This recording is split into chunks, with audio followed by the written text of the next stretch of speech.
Hey guys, my name is Mysca and welcome to Overwatch Central. So in today's video we're going to be talking about the Halloween event that might be starting next week. We'll get to that in a bit, but we're also going to be talking about leaks, and that's what I'm going to start off with. As we've had some leaks recently that we're not quite sure if they're real or not, I'm going to personally lean towards the fake side of things, and I want to show you why in just a bit. However, if you haven't seen that leak yourself, you can go check it out in the description below. Essentially it just says some things that are fairly easy to guess, or at least some guesses that kind of make sense around the Halloween event. It speculates about a new hero that's coming to Overwatch that, to be honest, just seems like a mix between fan concepts. The codename for the hero is Zeno as well, which doesn't really make much sense as even the Overwatch team themselves called Zenyatta Zen at occasion, so Zeno just is a bit weird. And the grammar in the post isn't that good either, and the person calls Junkenstein's Revenge Junkerstein's Revenge as well, which just doesn't really make sense if they claim to work at Blizzard and even get the name wrong. But they do also try to justify this by leaking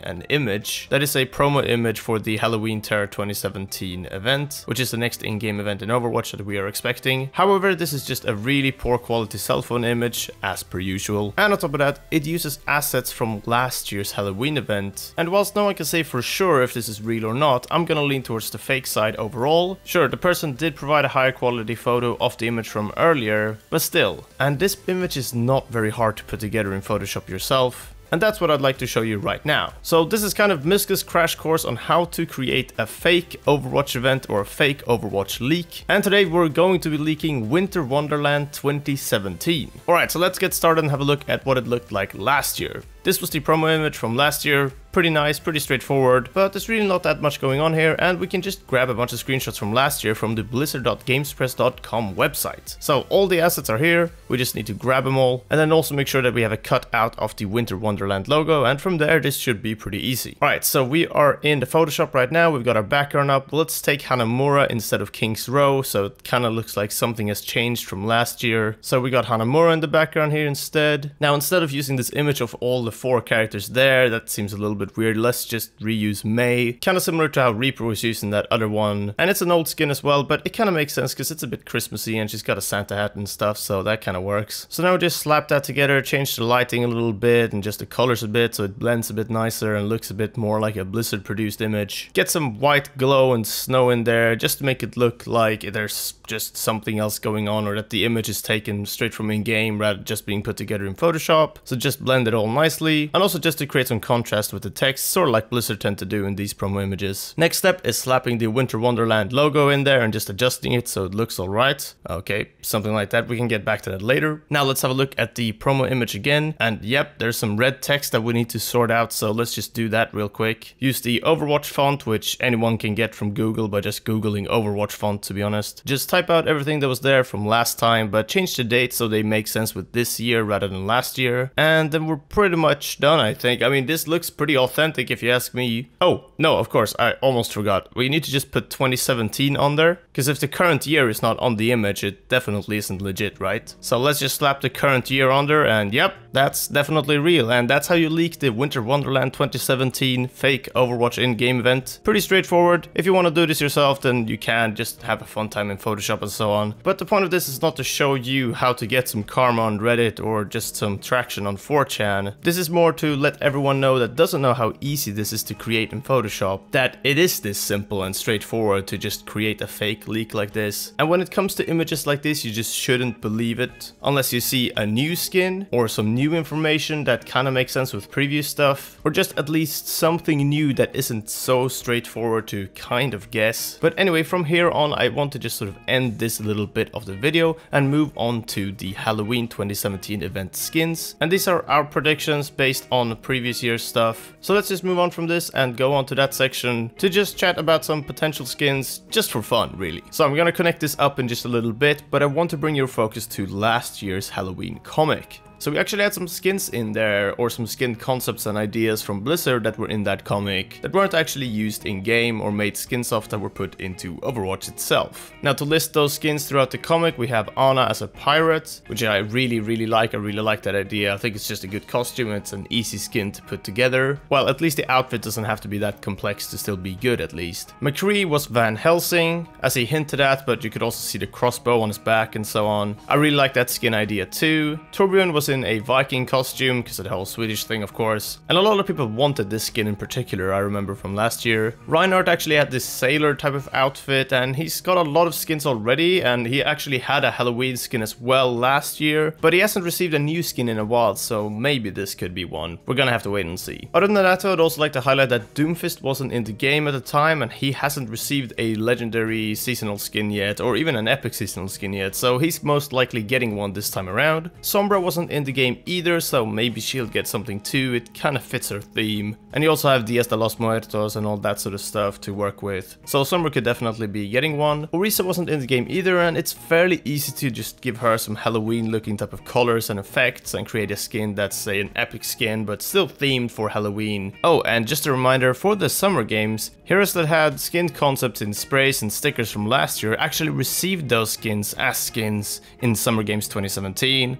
Well, at least some of them. Others were made into different types of skins, but some sprays actually were turned into skins, making this comic theory more likely. Either way, lots of small changes they could be making there, but in terms of additions to Junkenstein, we can't really give it the Lucio Ball treatment. What I mean by that is that Lucio Ball essentially got a leaderboard, it got a competitive mode, and we actually kind of already had this for Junkenstein. We had a leaderboard, and that was kind of it. And that is pretty much all you need and all you can do for a PvE Horde mode game mode. There were different difficulties as well, so I don't really imagine there's much more you can add to that aspect. So either what you do is that you change the waves, you change mechanics, you change heroes, or you change the map, which, like I said earlier, would be fantastic and all, but would also require a lot of work from Blizzard's side. Either way, moving on, other than this in particular, there wasn't much more to the Halloween event. Of course, there are other new cosmetics, but we can only speculate about those. And that was pretty much it. But that is all for this video. Thank you very much for watching. Do feel free to discuss what you may feel we can expect for this type of event in the comments below. And like the video if you enjoyed it. It really helps us out. Subscribe for more Overwatch content as per usual. But until next time, take care and we'll see you then.